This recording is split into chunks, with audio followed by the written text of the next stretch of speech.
gotta do what I gotta do.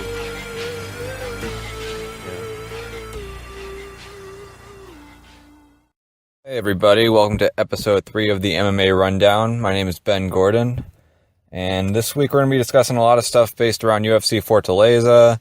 We're going to be going over the results, going over some other stories that popped up, including Vitor Belfort talking about having a League of Legends or a Legends division for him to continue fighting if he's not going to retire in July or in, I believe, June in Rio de Janeiro. A lot of other things coming up. We'll get to all that. But for starters, let's talk about the UFC Fight Night 106, UFC Fortaleza card in Brazil. Quickly, I'll go over all the results, just get a quick little comment on all of them. The main 3 fights, the Barboza fight, the Shogun fight, and the Vitor Belfort versus Kelvin fight, will each have their own segments. So I'll discuss those more in depth at that point. But from the bottom of the card up, the first fight of the night was Paulo Borrachinha versus Gareth McClellan. Now, Borrachinha, he had fought on, I believe it was season 3 of the Ultimate Fighter Brazil, didn't have a great showing there, fought more on the regional circuit out in Brazil, looked really impressive, was getting a lot of first-round finishes. So this was his first shot in the UFC, and man, did he look good. He was going against Gareth McClellan, who kind of has like a brawling style to him, not exactly the most technical guy, but Borrachinha pressured him, put him up against the fence, and was just banging on him, and there wasn't much that McClellan could do to get him off him, and not long after he got the finish, so really impressive look for him. I'd like to see him fight against a guy who's a really good counter-striker, or another guy who pressures well, and kind of see how he matches that, because obviously he can pressure fight really well. It'll be interesting to see if someone makes him back up, or if he fights someone who's really good at guys who come forward, how he'd handle that. So I feel like there's a lot of potential for him. I'd like to see more from him. Next fight on the card was Jeremy Kennedy versus Honey Jason. Now, Jeremy Kennedy was a highly touted prospect out of Canada. In his first fight, he looked all right, but it's one of those things where a lot of times when guys come into the UFC undefeated, you hear a lot of great things about him, and you got to see him fight against more established UFC guys to see how good they are. I was really impressed with Kennedy. Now, yes, in the second round, he did get caught with that flying double knee by Honey Jason, although I believe the initial knee missed, but the second knee is the one that caught him and dropped him. But great job by him to kind of recover. Obviously, Honey Jason's a higher rank in jiu-jitsu than him, but it appears as though Kennedy does a lot of no-gi and is really good at the MMA side of grappling. So to be in a position where you're rocked, you got a guy who's a higher rank on top of you. You got the whole crowd saying you're going to die after you just got drilled with a knee.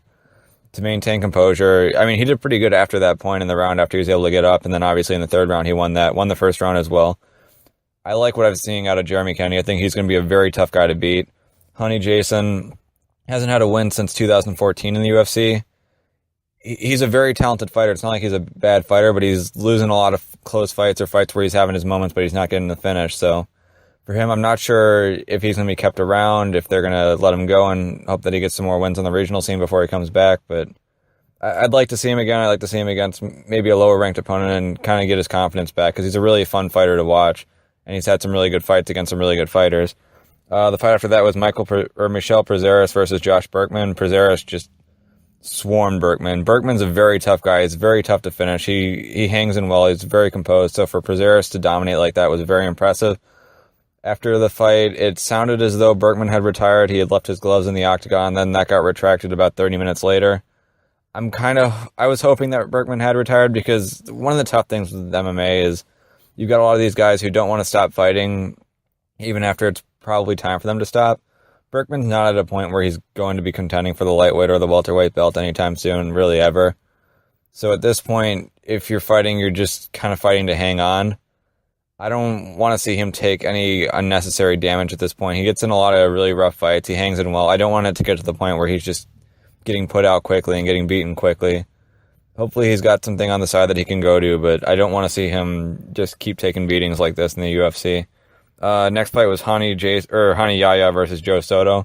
Yahya won the first round. Early in the second round, Yahya and Soto collided on a headbutt that just split Soto wide open. He was just pouring blood out of his head for pretty much the rest of the fight. At that point, Soto came in really aggressive, as though it appeared like he was like, oh shit, I got this cut. I've got to finish this guy or I'm not going to win. He didn't get the finish, but man, did he dominate. And Yahya, it looked like after the cut was trying to get a little more aggressive too, and he may have gassed himself out in the process, but with that being said, when the third round came around, Yahya was gassed, Soto was coming after him, and it just got ugly for him. Now, at the end of the fight, it was kind of weird. Like, just right before the bell, Soto was in mount and kind of had like a dry humping motion on Yahya. Didn't seem like he got asked too much about it. It's a pretty disrespectful move to do. I didn't like it too much, but I mean, what are you going to do about it? Next fight was Sergio Moraes versus Davi Ramos. This was a fight that was extremely interesting headed in because it was probably the two best grapplers in the UFC, or at least the best grappler on grappler matchup, being that they were both ADCC champions. And there was no grappling involved in the fight. It was just a really bad stand-up match between two grapplers. That happens sometimes. Sometimes when you have two great wrestlers, it becomes a really bad boxing match. Sometimes when you have two great kickboxers, they decide, hey, I think I'm a better grappler, so I'm going to take you down. That's kind of what happened with Holly Holm and Jermaine Duranamy, where Holm was trying to wrestle Duranamy up against the fence. Now, she wasn't terribly effective in getting her down, but it's the same type of point. Kevin Lee versus Francisco Massaranduba Trinaldo. Trinaldo came out really strong in the first round, definitely won that round, had Kevin Lee rocked, but Lee caught him with a really hard head kick. Lee's got fantastic kicks. And then from there, just really strong on top, really good positioning. Ended up getting on his back, got a choke, finished him off. Big win for Kevin Lee, being that Massaranduba had a 7-fight win streak and was ranked just outside the top 10. So Lee's going to get himself a better opponent next time. And he has a chance to really build his way up the lightweight division, which is just sacked. Cowboy Oliveira had the rematch with Tim Means. Oliveira got the finish in the second round by rear naked choke and then acted very oddly afterwards, as he seems to do, especially with that Will Brooks fight. Oliveira seems to be, I don't know what his deal is, but he's kind of got like a weird way of going about business. So I guess big fight for him. Tim Means, tough to lose that fight after the first fight. It went relatively well for him. Obviously the knee at the end that was illegal ended up costing him a chance to win it, but it's tough. Fight after that was Betch Correia versus Marion Renault. This fight went to a draw. Betch was given the first 2 rounds by 2 of the 3 judges. I thought Marion Renault won the first round. I wasn't exactly sure why Betch got that first round. But then when the third round came around, Renault landed a big head kick. Betch hung in there tough, but Renault was just putting a pounding on her for 5 minutes. So understandable to see that being a 10-8 round. Fight after that, Ray Borg versus UCA Formiga. Ray Borg just was able to kind of keep a really hard pace on Formiga, outstruck him by a little bit, and that was enough to get him the win by decision. Borg obviously looked fantastic against Louis Smolka. He's getting to the point where he's really close to a title shot. He's one of the few guys, it seems like, in the top 10 that hasn't already fought Mighty Mouse Johnson. So whether you give him to Joseph Benavidez, who doesn't have an opponent right now, or whether you just say, all right, let's hang on, we'll give Mighty Mouse and Wilson Hayes a chance to fight, see how they come out of that, and either give Borg Hayes or give him Mighty Mouse at that point.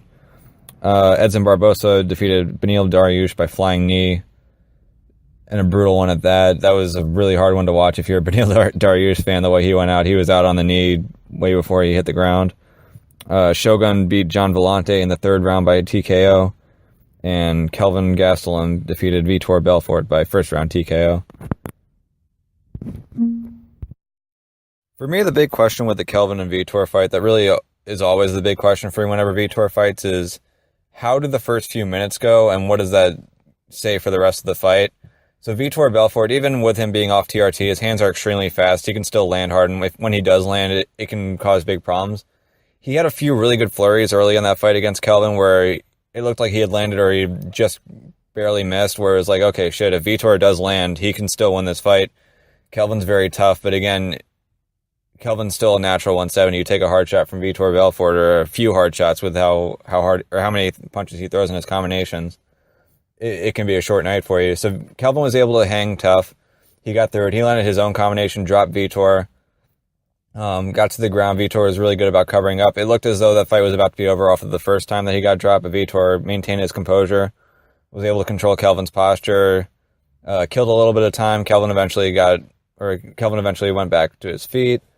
They went at it a little bit again. Vitor wasn't throwing as much that time around. Obviously, he probably was still feeling it from the first time he got dropped. And again, once you get rocked by someone, you're not going to be as willing to throw wildly on him. Kelvin, again, landed I believe it was a 1-2, then a 2-3, where he was stepping in really quick on Vitor. Vitor wasn't getting out of the way fast enough and put him down again. Ref didn't give him that much time this time around and stepped in. Kelvin got the victory. After the fight, Kelvin took a line from Chael Sonnen and said that he wants to be on a Legends ass-kicking tour and that he's looking at Anderson Silva in Brazil as his next fight. I don't hate that fight for him, to be honest. I think with Kelvin, he's getting to a point right now where either at welterweight or middleweight, wherever he decides to go, he's only about 2 fights away from the title at this point. A lot of the wins that he's had have been really impressive. He had that really close fight. I believe it went to a split decision with Tyron Woodley already. Now, granted, he missed weight on that fight. He beat Johnny Hendricks. He beat Tim Kennedy. Now he's beaten Vitor Belfort. You either give him, if he's going to stay at middleweight, you can give him whoever is available, whether it's like a Luke Rockhold type. You could wait until after Weidman and Mousasi fight, give him one of those. Yoel Romero, I don't know what they're going to do with him if they just want to have him sit around and wait for the fight with GSP and Bisping. You could either give him one of those types of guys, or what Kelvin's saying right now is he fights a guy like Anderson Silva, who's towards the top. Anderson won his last fight against Derek Brunson, although when I say won, I mean the judges declared that he won. I don't believe that he actually won that fight. Kelvin can do some similar things to Derek Brunson. Now, Brunson's a bigger guy, but I feel like Kelvin's a little more technical when he comes forward. I'd be interested to see how that fight plays out, but if Kelvin Gastelum gets a win over Anderson Silva, that's huge for him, especially if it's in Brazil. That's going to be a high-profile fight. That's the kind of fight where you can springboard him into a number one contenders fight, and at that point, you're still on that 2-fight path, and Kelvin could see himself in a title fight very, very shortly, so I like that for him. For Vitor, it sounds like he's got everything planned out now. He's going to retire after his next fight unless the Legends division comes up. This Legends division that he speaks of sounds absolutely ridiculous. I'll get into detail on why I think it's a terrible idea, but for what it's worth right now, it sounds like Vitor has one more fight left in him in the UFC and regular MMA, and he'll be sailing off into the sunset at that point. In the feature lightweight bout, Beneil Dariush and Edson Barboza fought. This was a fight that heading in, I had described as a really interesting fight for me because I believe that with Edson Barboza, a lot of the opponents that give him trouble are the guys who crowd him. He fought really well against Anthony Pettis because Pettis likes to strike from the outside. That was one of his more impressive fights. He did really well against Gilbert Melendez as well. Now, Gilbert was trying to crowd him, but he was mostly doing it with a boxing attack. Beneil Dariush has a really good Muay Thai game. He's good at getting in the clinch. He's really strong in the clinch. Has good knees, good elbows. Really likes to come forward, swing hard, take away your space. And I was interested to see how Edson Barboza would handle that, whether he would be able to kind of counter that or if Dariush would be able to kind of bully him, get him to the ground, especially. And with Dariush's game where I know he went to ADCC in Jiu-Jitsu. I don't remember what he finished. I feel like it was 4th or somewhere pretty high. So he's an excellent grappler. That's the point that I'm trying to get at right there. So it'd be interesting to see if he could actually get Edson down, which is a very difficult task to do, what he'd be able to do on top and how he'd be able to handle it. Didn't get him down, but in the first round, very effective at closing the range. Landed a lot of good punches, landed some good kicks, was really good at masking his kicks as far as whether he was going legs, head, body. Barboza still landed some pretty hard kicks in that round, no less. He landed some really hard body kicks that I was surprised that Dariush was able to eat so well. It looked like they were pretty painful. Also landed a couple good leg kicks, but again, really good showing from Dariush. He won that round. Going into the second, again, a lot of the same stuff was going on. Dariush seemed to be slightly ahead of Edson Barboza. Went for a jab, sort of like a fake jab to set up a takedown attempt. Was a little bit too far out of range, and when he went for it, Barboza just jumped into a flying knee, cracked him, finished him. I mean, once that knee landed, Dariush was out. He went to the mat. Barboza sort of landed a punch. It was a pretty light one, but you could tell he knew that Dariush was out. Ref just came flying in, which was nice to see that he was in such a rush to make sure that Dariush didn't take any more unnecessary damage. But at that point, fight was over. Barboza knew that it was over. He didn't really go about throwing any unnecessary shots after that. For Barboza now, with him being a top 5 fighter heading into that fight, this definitely keeps him right where he's at. As far as who you can give him next, it's kind of tough at lightweight right now. A lot of these guys are tied up. Eddie Alvarez would be a name that might make sense if he didn't just get the Dustin Poirier fight, but those two trained together, so that fight's wouldn't happen regardless. Tony Ferguson, you'd have to imagine, is waiting on a title shot or waiting on a fight with Khabib. So again, that kind of takes Khabib out of the picture as well. Nate Diaz doesn't seem to want to fight anybody except for Conor McGregor, and I can't blame him because the money he's going to make for Conor McGregor probably at least triples whatever he'd make for anyone else. So why fight 3 top 5 guys when you can just fight McGregor, who you've already beaten and almost beat the second time? So for him to be very selective about his fights, you get it, and I don't expect to see him and Barboza signing anytime soon. So you have to wonder for Edson, who can you give him at this point?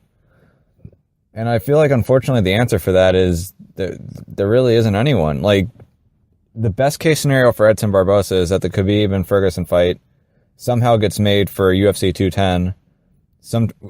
Because again, for Khabib, he's got Ramadan that he follows. So if you schedule a fight during Ramadan, he's not going to take it. And if you schedule it right after, he's not going to take it because he's not going to be training hard during Ramadan. So that fight has to happen as soon, and if it's going to happen at all. If it does, then maybe you say, okay, well, we give Edson the loser of that and then see where he goes from there. But outside of that, it looks like Barboza is going to have to fight another guy who's ranked below him at lightweight, which is kind of unfortunate because he's really working his way towards a title shot. But the top of the lightweight division right now is really crowded and it's really backed up. For Beneil Dariush, this is a really tough loss for him. The thing that concerns me is that knockout was so brutal that you have to wonder how he's going to fight when he comes back. When you have guys who get knocked out that bad, sometimes it kind of sits in their head. Now, as a guy like Dariush who likes to come forward and get really aggressive and isn't exactly the most tight with his striking technique, he gets a little wild at times. That's also what makes him really effective. And if he is too worried to do that because he remembers what happened with Barboza, that's going to make him a lesser fighter. Again, obviously when you get knocked out like that, you're not going to be able to take a shot as well. I don't know to what degree it's going to be, but again, that's also going to be a concern for him.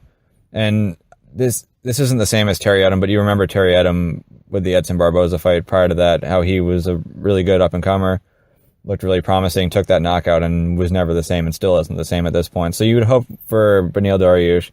It sounds like he was okay after the fight. Obviously, in the moment, he was out cold. Sounds like he was okay. Hopefully, he is okay. I'd like to see him take a good amount of time off after a knockout like that, but after he's recovered and ready to go, hopefully you give him a guy who's maybe outside the top 10. I don't know what the lightweight division is going to look like after what would hopefully be like a 6-month or so rest, but he has a lot of potential, and I'd like to see him fight against another top guy and see where he can go and see how he's going to recover from a fight like that. In the co-main event, Mauricio Shogun Rua defeated Jean Vellante by third-round TKO. This was a fight where in the first round they both seemed to be rocking each other, and it was one of those things where you're like, at some point someone's going down here. I don't know who it's going to be, but I can't wait to see who it is. Second round calmed down a bit, but third round came around. Shogun caught Vellante very smart about how he was able to close the range and pick his shots to finish him off, and once he got him, obviously, it was a big moment for him. This puts him on a 3-fight win streak. But the problem that I have here is Shogun, yes, he's 35 years old, which isn't the oldest in fight age, but man, he's been fighting for a while. A lot of the sparring that he's done in the past has been really hard. From what I've heard, there have been a lot of he's been knocked out a handful of times in sparring as well. And when he was out there, he didn't look terribly quick. Like, he still has a lot of the offense. A lot of times when you have your older fighters, the offense remains, but the defense isn't exactly there. So a lot of these guys who are in their late 30s, late 40s, they can still throw a punch. They can still hit hard. They still know how to grapple. But maybe they're not as quick with their grappling. Maybe they don't take a shot as well. Maybe they're not as quick to get their head out of the way. And the defense is really what becomes their undoing. For Shogun Rua, right now this is a great moment for him. He's got a 3-fight win streak. But if you're going to push him towards the top, you're talking about guys like Alexander Gustafsson, Anthony Johnson, Daniel Cormier, John Jones. These are all guys who are going to destroy Shogun at this point in his career. So the question is, if you're here to still fight, okay, fine. Maybe you feel like you got a few fights left in you. But I would hope that this 3-fight win streak doesn't propel him into a shot against one of these top guys who's probably going to dominate him. Even a Glover Teixeira type. These aren't good matchups for Shogun. So if he's going to keep fighting, hopefully he sees, okay, I've only got a couple left. Just give me some of the lower ranked guys. Give me guys who are outside of the top 10. We can have some tough fights. Get a couple wins under his belt, and maybe he can retire on top. But I don't want to see him get pushed back into the title picture because quite frankly, he's not at a point right now where he's going to be successful there. I don't want to see him taking any more hard shots. It doesn't look like his chin's what it used to be. So hopefully for him, big win with Jean Vellante. He had that win with Corey Anderson as well, which is another guy who looks to be doing really well at light heavyweight. Maybe you give him another guy who's outside of that top 10, maybe someone who's looking to push in and kind of let him be the gatekeeper, but to push him into the title picture doesn't make sense to me right now. And really doesn't make sense to me ever again, I don't believe. Yes, he's got the offensive game, but he's not going to be able to handle a guy like Anthony Johnson, and he takes a shot from Johnson. I mean, anyone taking a shot from Rumble, let's be fair, they're in trouble, but Shogun's chin at this point isn't going to be able to take a very hard shot from him. Cormier would be a lot of trouble for him.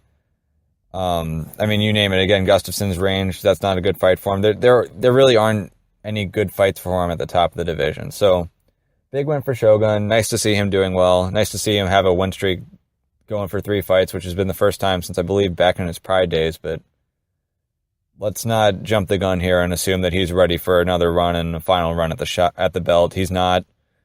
He's done well in the past. He obviously was a champion. He beat Machida to win that belt. But his time at the top's over. His time as a top contender is over. And it would be best that we don't try to test it out and see if he can be a top contender again at this point in his career, because he isn't going to be. A controversial story coming out last week was that Tony Ferguson did not receive his full show money for the fight with Khabib Nurmagomedov after Khabib had pulled out of that fight. He was scheduled to make $250,000 show, $250,000 a win, and the exact number that he was given wasn't put out, but they were saying it was somewhere in the 6 figures. So if we're just going to go the lowest possible end of what was reported, we'll say that he got $100,000 in show money. So there are a few ways to look at this. The first question is, was the UFC breaking any kind of law and not paying him his show money? The answer to that is no. The UFC legally is in the clear here. They don't have to pay him anything. By law, they could have given him absolutely nothing. If you look at Khabib, for example, now Tony's argument again is that he had to spend a lot of money on the camp. He spent all this time, all this work to get to that fight where he was expecting to make a certain amount of money, and now he's not getting any. Well, if you look on Khabib's end, I mean, same type of thing for him. He's getting all ready, and then all of a sudden his body fails on him. So now he's got to deal with the medical bills too, you'd imagine. Plus, he's not going to make anything off of his camp either. So for fighters to put in a lot of money or time for a camp, and then for a fight to fall through and for them to get nothing, that happens. It's just tough to see with Tony's case where it wasn't his fault that it happened. So it's nice that the UFC did pay him something. It's nice that they paid him 6 figures. But whether that was the right thing to do, whether they should have paid him his full show money, that enters a gray area. Legally, what the UFC did was not only okay, but then they went beyond it. If the UFC gave him absolutely nothing, they would have been legally fine. So there are a few things here. It's what's legal and what's ethical. The UFC in no way did anything illegal. They're completely legal. Now, as far as what's ethical, this is where it gets interesting. Now, a point that Tony made, and a good point at that, is that heading into that fight, the UFC had budgeted a certain amount of money for that fight. They had already budgeted away at least the $250,000 in show for Tony. So for them to come back and say, oh, well, we don't have the full $250 for you, that's horseshit. And that's a fair point. Now, obviously, I'm not entirely sure what all goes into their budgets. I'm sure that part of their budget includes a forecast of what they're going to make on the card. Losing the Tony and Khabib fight, I would imagine, brought a big hit to that, because you had a lot of fans from Russia, a lot of fans in general that even that I spoke to, that they were viewing the Tony versus Khabib fight as the main event, and that was the fight that they were most interested in seeing, really the only one that they cared about seeing for the most part. The card seemed to fall apart to the point where Orlando Venata and David Tamer, which was a great fight, but as far as name value, as far as being able to sell, that's not exactly the co-main you would expect. So for Tony, I agree on his end that they had that money stored away, they had it budgeted away, they should be able to give it to him. On the UFC's end, if you're expecting a certain amount of money based off of a projection with the fact that you're getting that fight coming in, and now all of a sudden that fight's no longer there, you don't have Tony versus Khabib anymore, and you're going to lose a bunch of pay-per-view sales, maybe that's an adjustment they had to make. But again, it feels like if you're the UFC, just for a PR standpoint, it's probably worth paying out Tony his full $250. You've got the money. The bad press right now isn't going to be all that helpful.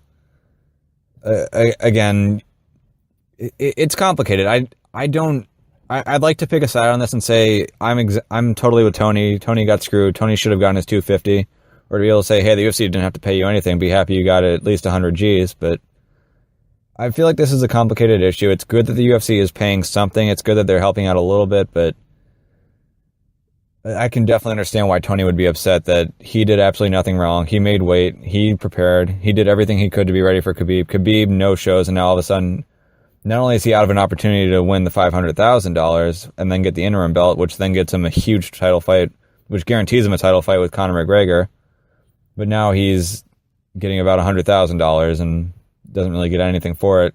And fans, we like to talk about, oh, well, Floyd Mayweather fought for this amount of time and he made $70,000 per second. What a great job it is. The time that you spend fighting is just dwarfed by the time you spend training, the time you spend preparing, the sacrifices you make in training. That's really where the money's earned. So Ferguson put in all the work and he's not getting compensated entirely well for the work that he did. And that's tough. In a fun and speculative story coming out, Arian Foster, the former NFL All-Pro, All-Star, had put out a tweet saying that he would beat up a wolf one-on-one. This drew a lot of attention, including that of Joe Rogan. Rogan actually had him on his podcast. So just to get started, I'll play this short little clip of Joe Rogan and Arian Foster talking about whether or not he believes he could beat up a wolf. She's not on Twitter. Now, when you said this shit about wolves, right? How serious were you? Were you half serious, fucking around? Well, I was half fucking around, but it's like, when you start thinking about it and breaking it down, I feel like I can.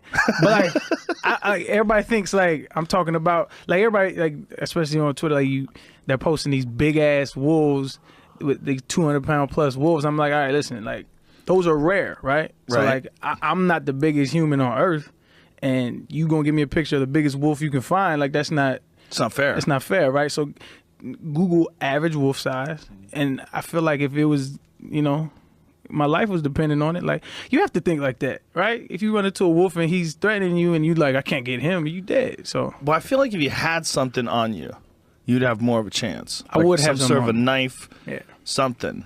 Yeah, I feel like I wouldn't be in the woods without something. But wolves, man, do you know how hard they bite? Yeah, I've done a little research. I think it's like 1,200 or something. 5 times stronger than a pit bull. Right. I think it's 2,500. I think it's 2,500 pounds per square inch. See if you could find that. I was looking yesterday. Yeah?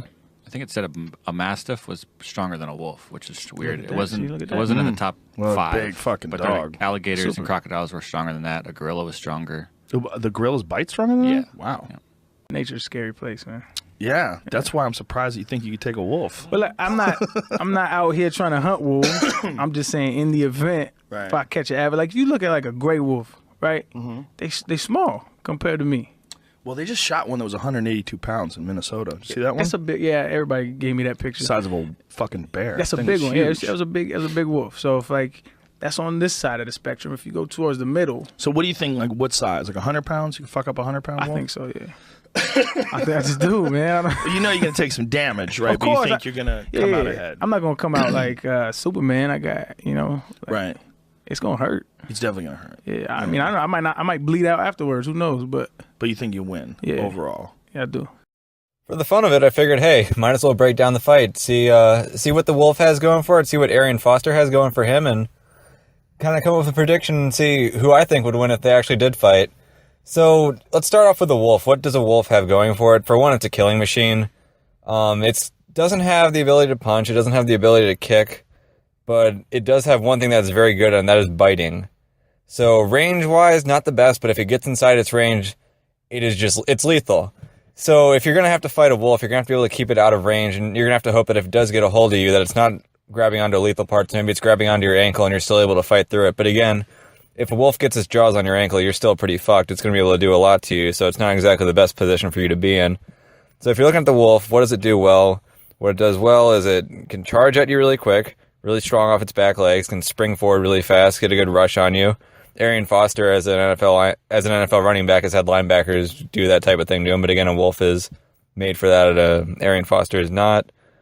And outside of that, wolf has that bite. And again, it seems really simple, but again, having a wolf that's got short range but it's really fast and getting in, it's almost like if you have an MMA fight and you're fighting a guy, it's almost like you're fighting a midget who's really good at getting inside really quick and has the ability to throw a jab that's as hard as one of Mike Tyson's hooks, let alone a cross or anything else. It's a tough fight. It's not exactly an easy one, so you'd have to hope that if Arian Foster is fighting a wolf, he's fighting a small wolf. But for Arian Foster, I don't know what kind of martial arts background he has. Now, it sounds like he's saying he would beat up a wolf one-on-one now, so we can't really say hey, give him 5 years, let him train Muay Thai with Joseph Altolini and Jiu-Jitsu with, I don't know, name your Jiu-Jitsu master, say Robert Drysdale. Like, he'd have to fight it now. So a lot of the weapons you'd figure that would work on a wolf, for one, wolves, they have pretty thin legs. So if you can get a really hard leg kick on them, there's a good chance that if you have like a Jose Aldo or a Joseph Altolini leg kick and you hit a wolf with it once, that leg might be disabled, and all of a sudden now it's kind of hobbled. It's on 3 legs. Its base is compromised. Maybe catch him on the other side. All of a sudden he's in trouble. If you catch a back leg, it really hurts his ability to spring forward. As far as kicking it to the head, maybe you can kind of go for like a low line leg kick style. I wonder if a wolf would be able to kind of catch that in his mouth, and all of a sudden you're in a bad spot if you go for that. Maybe you want to go with like a front kick and try to catch it underneath the chin. And again, you'd also have to wonder, if you charge at the wolf, does the wolf charge back at you? If it does, could you hit it with a flying knee? Maybe like a Yoel Romero style flying knee. Now again, Arian Foster, a 230-pound NFL running back, he's got a lot of power coming from his legs. He's used to driving forward. If he hits a wolf with a flying knee, you'd have to wonder, does the wolf stay conscious? Does it just kind of eat it and come after him right after? Does it get stunned? If it gets stunned, do you then throw a leg kick? You'd figure if you're going to fight a wolf and you're Arian Foster, you're not going to want to grapple it immediately. You can definitely grapple a wolf if you've got it in a good position. A rear naked choke will work on it. You probably want to go for a body triangle to control the body and get the rear naked choke around. Now, obviously, if it turns back into you and it gets on top of you, big problem, big risk there. But I would say if you're Arian Foster and you're going to fight a wolf, you probably want to start off by throwing some kicks. I'd say, again, if he can throw a decent leg kick, that might be where you want to start off. You might want to just kind of start off weaken the wolf first, then you go for the head, and then if you kind of got him in a tough spot and he's down, maybe then you finish him off with a choke. But definitely start off with the kicks. Try to use the knees if you have the knees, and then beyond that, it's all up to you. But again, if we're saying the average wolf is like 120 pounds, Arian Foster, 230 pounds, yes, he's got that on his side, but he's not exactly a fighter. It's not like he's been working on fighting his entire life. Wolves, they fight to the death. That's just what they do. Now, granted, in some cases, they'll kind of back off you if they don't have you, and they'll just live to fight another day. But because of the experience, I'm not saying I don't think a human can beat a wolf. I don't think Arian Foster would beat a wolf, though. I'd have to give the edge to the wolf. For the fun of it, I'm going to start giving out some awards on MMA Twitter. So I have a Twitter account. It's at @the_MMA_rundown. And follow a lot of the top guys in MMA, whether it's the fighters, the journalists, so be it. You get a lot of your usual tweets, whether it's kind of like your Jake Shields and Brandon Vera accounts where it's just clickbait or click factory articles. You get your journalists where they're just giving you all the most up-to-date stories. Some of them like to make a lot of political commentaries too. Just a lot of the usual stuff. But every so often you get some good tweets. So every week I'm going to start having a little MMA Twitter award going on. There aren't like any set awards that there have to be every week. It's just going to be when I see some tweets that I find to be very interesting, then I'll kind of make up an award for them as I go, and we'll go from there. So the big theme of the first few this week is fake news. So just to give you an idea of where this whole fake news meme comes from, after the election in November when Donald Trump won, one of the main reasons that was brought up by the left as to why he won is because there were supposedly a lot of fake news sites where they were purposely making fake news, like saying, oh, George Soros is paying billions of dollars to get fake protesters to be outraged at Trump or something to that effect. And they were kind of using that as a way where it's like, well, fake news is why Trump won. We're going to start filtering out fake news. And it was becoming a real issue where it could be a freedom of speech thing. And to counter that, what Donald Trump did, and I think it was actually pretty good on his part, is he started using the term fake news to just throw right back at other reporters that he didn't like. So he'd use it towards CNN, where if they were a little bit off on something, or if they were kind of making an editorial message when it really should have just been reporting the facts, he'd use fake news against them. And right now, the term fake news is just something that's used back and forth, almost like as a slander towards journalists, as another way of saying you did a very shitty job of journalism. What you've done is fake news. So the first fake news award of the week will go to MMA Fighting and Sherdog. So during the, and this really goes to MMA Fighting, not Sherdog, during the Davi Ramos and Sergio Moraes fight, Sherdog and MMA Fighting were both live tweeting who they had thought won each round. They were scoring it, and then obviously when the fight ended, they put up their score. And MMA Fighting had been picking Sergio Ramos during a couple of the rounds, or Davi Ramos, not Sergio Ramos, Davi Ramos during a few of the rounds, which isn't necessarily bad. It was a close fight. I can understand why they had him. But then when the fight was over, they also said that Davi Ramos had defeated Sergio Moraes when Moraes had won. Chances are this is really just a typo, not really a big deal, but it was a fun little thing to see where in my feed I had them both side by side, so it was kind of funny to see that Sherdog was on the Moraes side, MMA Fighting was on the Ramos side, and once the fight was over, they reported who they had thought won. Next one is the Best Response to Fake News Award. Now, The Onion, obviously, they're a satire. It's not real news. I'm not like, oh, well, there goes The Onion making a lie or a fake story. Obviously, The Onion, they do what they do for satire. It's funny. They ran a story where it was talking about how a mother knew that her son was going to be an MMA fighter because he used to beat the shit out of everything in the house.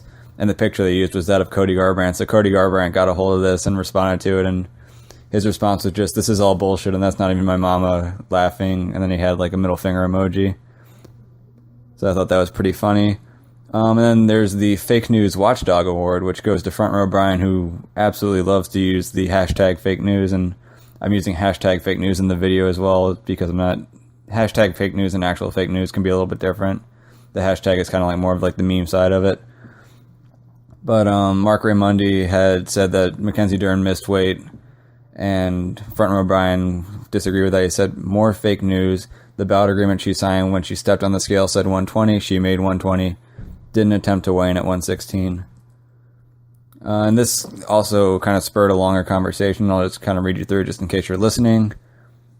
Front Row Brian said, "She didn't miss the contracted weight she signed before stepping on the scale." Mark Raimondi of MMA Fighting said, "Where did I say she did?" This is all in response to Raimondi's article on the topic.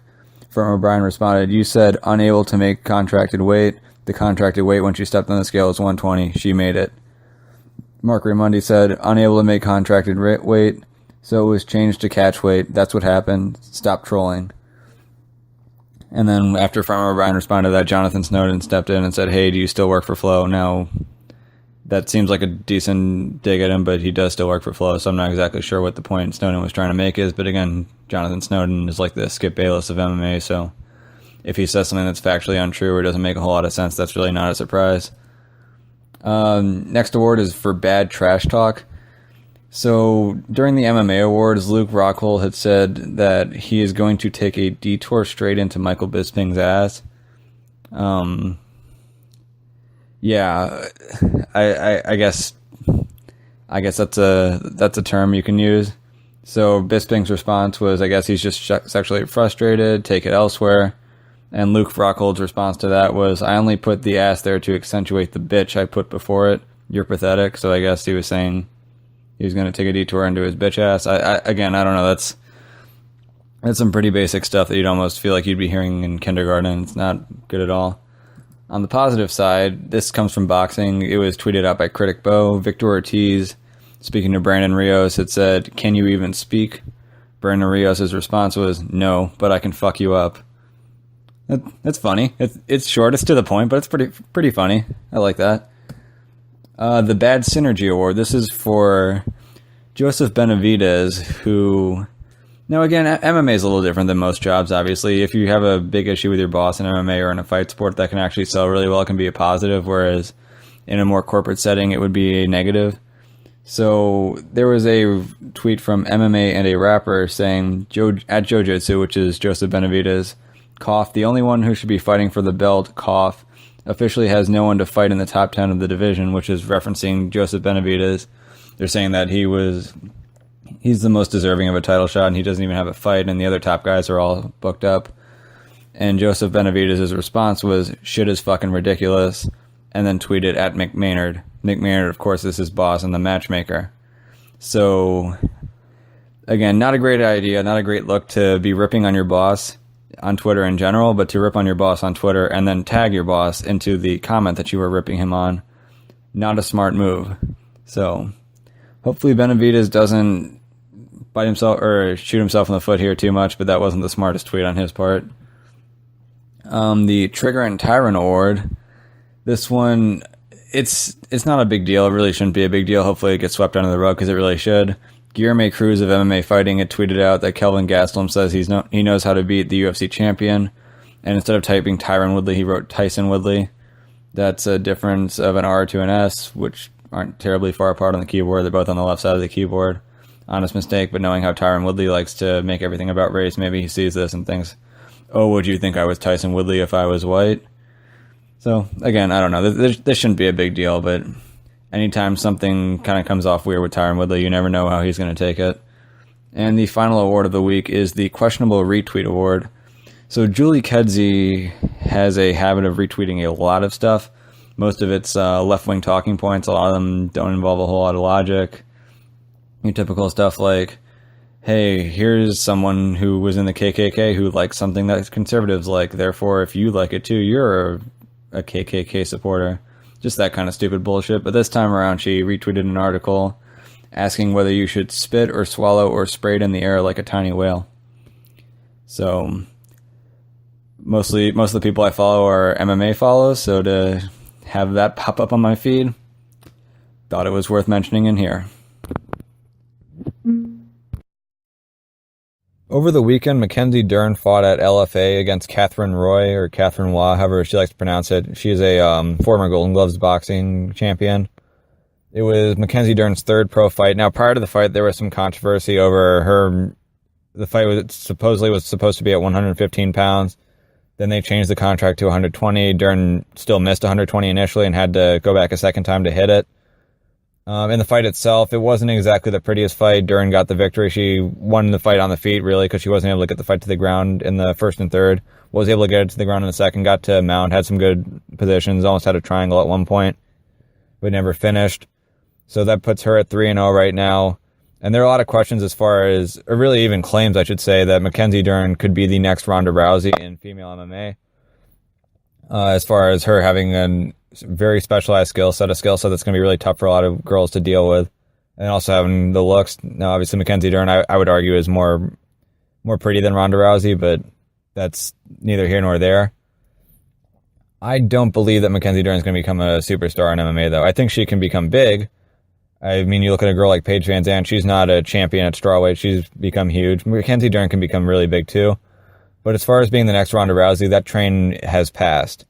So what made Ronda Rousey huge, on top of her attitude that was really polarizing, that you had a lot of girls where it's like, I love her attitude. It's kind of like the strong woman attitude. You know, don't be a do-nothing bitch. She got all that going for her. And plus her fighting style was really good, too. She finished girls really quickly. A couple things Ronda Rousey has had that Mackenzie Dern does not have right now. For one, the competition level is much different now. Girls are getting a lot better. When Ronda Rousey was starting, she was fighting a lot of one-dimensional girls, or girls who were MMA fighters but only trained for a few years. So their few years of training in a few different arts wasn't able to stack up against Ronda's lifetime of judo. And with Ronda's lifetime of judo, what was so effective about her judo abilities, it wasn't that she was just good at the takedown aspects of judo, but she also had the submissions. A problem that Mackenzie Dern has, and it really showed in this Catherine Roy fight, is that Mackenzie's very good on the ground, but she's not the best at taking it to the ground. So for her to be dominant in MMA, she's going to have to be able to take a lot of these girls to the ground who are now better at defending takedowns than they used to be. And really, they're a lot more skilled on the feet than she's going to be. So that's going to be tough for Mackenzie Dern to deal with. And on top of that, even when she gets girls to the ground, she doesn't have one submission that she goes to it right away and she can get the finish immediately. She's very good at a lot of different things, but she's not at a point where she can just wrap everyone up and finish them quickly. She's had a few of her fights go to the ground early, and she hasn't been able to get the finish. She's only won one fight by submission so far. The other two were decisions. She had a Golden Gloves boxer on the ground in the last fight who's nowhere near her in pedigree and jiu-jitsu, wasn't able to get a finish there. So if you're looking at how Mackenzie Dern is going to do against better, whether you're going to look at strawweight, flyweight, even if she moves up to bantamweight, which I don't think she ever will, if she's fortunate enough to be able to get the fight to the ground against a lot of these girls, it doesn't necessarily mean that she's going to be able to finish them. If she can't finish them, then she's going to have to keep taking them down and dominating them until she gets to a point where she can finish them. And the takedown game isn't really there right now. But again, if you're looking at who's at the top, is she going to be able to close the range on Joanna Jędrzejczyk right now? No. Is she going to be able to do that anytime soon? Probably not. Is she going to be able to beat someone like Claudia Gadelha, who isn't as good on the ground, but can still move forward, a really aggressive striker, good striker, and can dominate the position, can keep can keep Mackenzie off her if need be. Again, I don't see her winning a lot of the fights against the top girls at strawweight right now. Now, as far as her making strawweight, that's another question. In jiu-jitsu, she competed around 129. It seems pretty clear that if the UFC had a 125 division, then all these weight cutting issues wouldn't be issues because she'd be fighting at 125 regardless.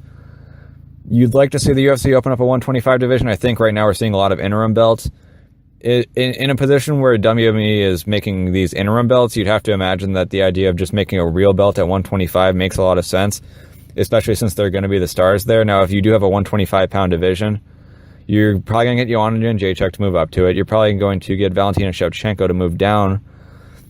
And if these are the top contenders of that division, Claudia Gadelha probably moves down as well. But if these are the top contenders of that division, I don't see any point where Mackenzie Dern's game is going to be good enough to beat them.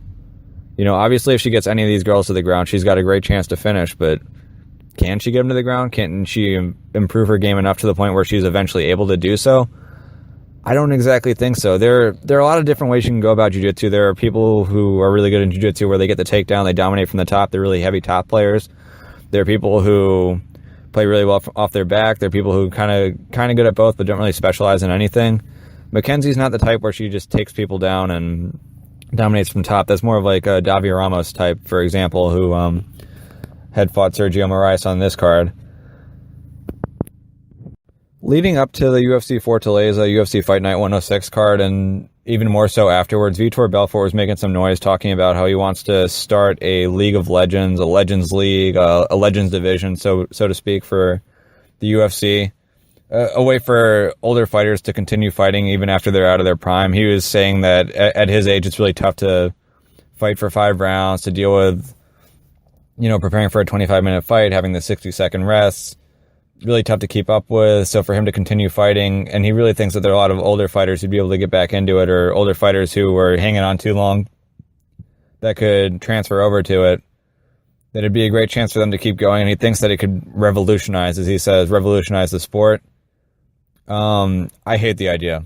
And I'll explain why I hate the idea. I think the big thing is when you're looking into a business idea, really business in general, the common process that you go by is you look for a problem that consumers or that people are having, and you solve that problem for them.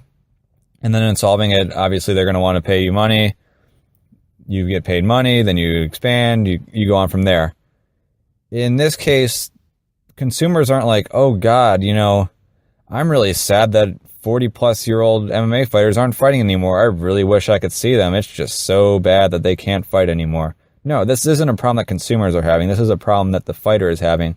His idea is an idea that he's identified a problem of the employee and is trying to create a solution that helps the employee.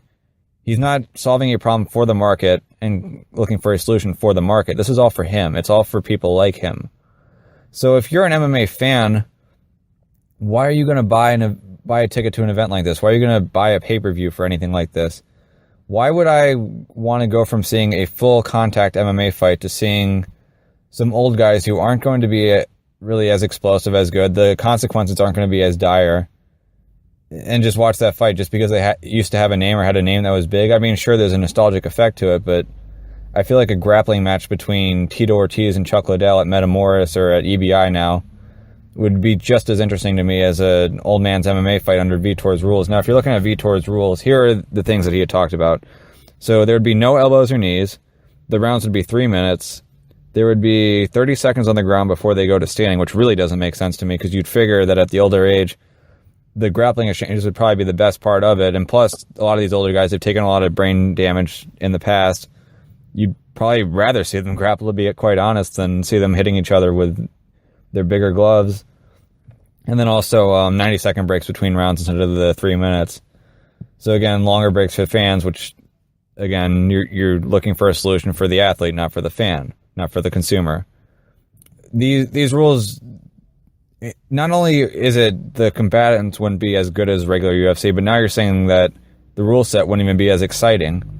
So again, why would I want to watch this? Why would fans want to watch this? It's just for the names. It's just for the people competing in it. And it's nice. I'd like to see them do well. I'd like to see guys like Vitor Belfort. Obviously, when you're an athlete, even at a college level, even at a high school level, so to speak, like if you're used to it as a high school student, being an athlete, and all of a sudden you go to college and now you're not an athlete anymore, it sort of feels weird, especially when your season comes around. If you're a professional athlete especially, I mean, that's what you've been doing your whole life. That's what you've been developing at. That's your career. Once you're done with that, where do you go from there? It's kind of tough. Do you go back to college? Do you try to start a career at 40 that most people start in their early 20s? You know, it's a tough transition. So for Vitor, you can definitely tell that he's at a point now where it's like he's looking to transition in his career, but fighting's what he knows. It's not like he's going to become a high-powered lawyer or a high-powered accountant. You know, fighting is where he's can offer the most value in the marketplace. So I understand why he thinks that's the best place for him to go from here. But when you're looking for something that you can put into the market, a product to show, this isn't it. You know, fans, again, sure, it'd be nice to see a lot of these guys fight, but the biggest problem for a lot of these older fighters too is brain damage. So you're going to have them still hitting each other. That's not going to help.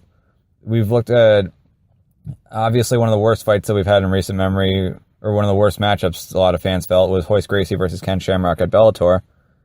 And that was under regular MMA rules. I mean, think about how much that fight sucked, but then make the rules even worse and even like more slowed down. Give them bigger gloves, you know? Make sure they can't grapple for more than 30 seconds. Like, that's not interesting. It's not going to make for good fights. And after a little while, people are going to realize, oh, these fights kind of suck. Like, yeah, it's cool to still see my old childhood hero still fighting, but the fight sucks. And now you almost feel worse about him. Like, it's almost better when you have a great fighter retire on top and you think of them as that for all of eternity, as opposed to them fighting again afterwards and just looking really bad. Like, could you imagine if Michael Jordan decided to come back into the NBA today, or came back into some Legends League and was really slow, or was getting crossed up and missing a bunch of shots and his jumper went away? You know, that would kind of affect how you think of Michael Jordan, even though it's not really a fair way to think about it.